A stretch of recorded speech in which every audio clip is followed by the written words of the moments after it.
जय श्री राम दोस्तों, स्पिरिचुअल आस्था आपका स्वागत है। आज के इस वीडियो में आपको बताने जा रहा हूं कि लंकेश्वर रावण के बारे में। तो चलिए वीडियो को बिना देरी शुरू करते हैं। लंकेश्वर रावण की जीवन कथा हिंदू महाकाव्य रामायण का एक महत्वपूर्ण हिस्सा है। रावण का जीवन चरित्र विशेष रूप से राक्षस कुल के राजा और महाज्ञानी के रूप में प्रस्तुत किया गया है। रावण को एक ऐसा योद्धा, शासक और भक्त बताया गया है जो अपने अहंकार और स्वार्थ के कारण अपने पतन का कारण बना। यह कथा धर्म, अधर्म और कर्तव्यों के द्वंद्व से भरी हुई है, जो हमें जीवन के गूढ़ अर्थ और नैतिकताओं के बारे में सिखाती है। रावण की कहानी को कई भागों में बांटा जा सकता है, जिसमें उसके जन्म से लेकर उसकी मृत्यु तक की महत्वपूर्ण घटनाएं शामिल हैं। यहाँ रावण के जीवन का संक्षिप्त वर्णन प्रस्तुत किया गया है। 1. रावण का जन्म और परिवार। रावण का जन्म ब्रह्मा के पुत्र महर्षि पुलस्त्य के पुत्र विश्रवा और कैकसी के यहाँ हुआ था। रावण का कुल राक्षस कुल था और उसे पाताल लोक में उत्पन्न हुआ माना जाता है। रावण के परिवार में उसके 3 भाई कुंभकर्ण, विभीषण और अहिरावण और एक बहन शूर्पणखा। रावण अपने बचपन से ही बुद्धिमान, पराक्रमी और महत्वाकांक्षी था। उसने वेदशास्त्रों और अस्त्र शस्त्रों की शिक्षा प्राप्त की और महाज्ञानी कहलाए। 2.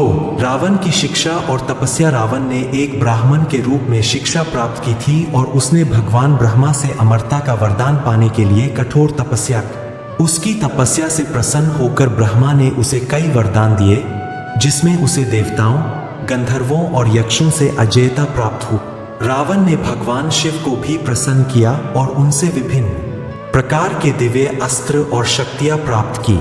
इसी तपस्या के कारण उसे महाशक्तिशाली बना दिया गया था, जिससे उसकी विजय शक्ति में कोई कमी नहीं रही। 3.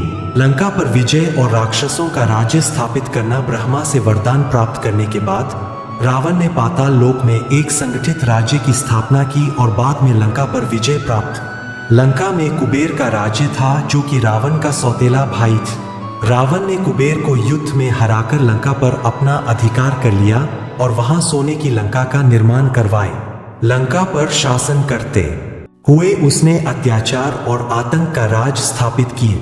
4. रावण का पराक्रम और अहंकार। रावण ने अपनी शक्ति और तपस्या के बल पर तीनों लोकों पर विजय प्राप्त की। उसने कई राजाओं को परास्त किया और अपनी शक्ति का परिचय दिए। रावण को अपने ज्ञान, बल और विजय का इतना अहंकार हो गया कि उसने स्वयं को सर्वशक्तिमान मान लिया। उसका अहंकार इतना बढ़ गया कि उसने देवताओं और ऋषियों तक को अपनी दास्ता में डाल दिए।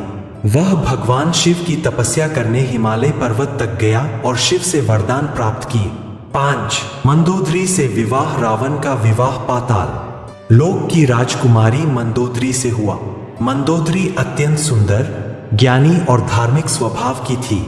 उनके साथ विवाह के बाद भी रावण के अन्य स्त्रियों में रुचि थी और उसने कई स्त्रियों का अपहरण की। मंदोदरी ने कई बार रावण को अहंकार और अधर्म के पथ से दूर रहने की सलाह दी, लेकिन रावण ने उसकी बातों को नजरअंदाज कर दिए। 6. सीता का अपहरण और राम के साथ युद्ध। रावण का जीवन का सबसे महत्वपूर्ण प्रसंग सीता का अपहरण था।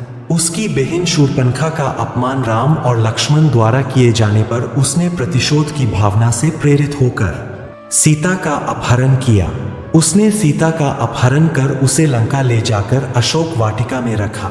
सीता के अपहरण के कारण रावण का संपूर्ण राज्य संकट में आ गया, क्योंकि भगवान राम ने अपनी पत्नी सीता को वापस पाने के लिए रावण के खिलाफ युद्ध की तैयारी की। 7. रावण और विभीषण का संवाद। जब राम ने लंका पर चढ़ाई की तो रावण का भाई विभीषण उसे बार बार समझाने का प्रयास करता रहा कि वह अधर्म का मार्ग छोड़ दे और सीता को राम को वापस कर दे। लेकिन रावण अपने अहंकार में इतना अंधा हो गया था कि उसने विभीषण को देश निकाला दे दिए।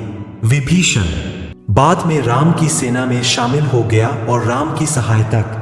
8. रावण का पतन और मृत्यु। राम और रावण के बीच घमासान युद्ध हुआ, जिसमें रावण का संपूर्ण सैन्य बल नष्ट हो गए। रावण ने अपने पुत्रों और भाइयों को भी खो दिए।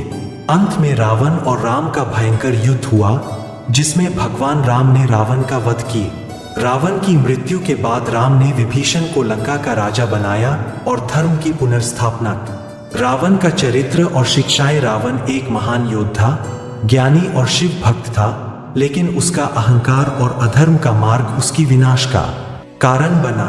उसकी कथा से हमें यह सीख मिलती है कि ज्ञान और शक्ति के साथ साथ नैतिकता, धर्म और संयम का पालन करना भी आवश्यक है।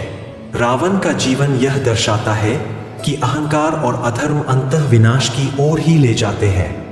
दोस्तों, कैसी लगी जानकारी? वीडियो अच्छी लगी होगी तो वीडियो को लाइक करें और चैनल पर नए होंगे तो चैनल को सब्सक्राइब करें और वीडियो में अंत तक बने रहने के लिए धन्यवाद। मिलता है नए वीडियो में। जय शिव शंकर।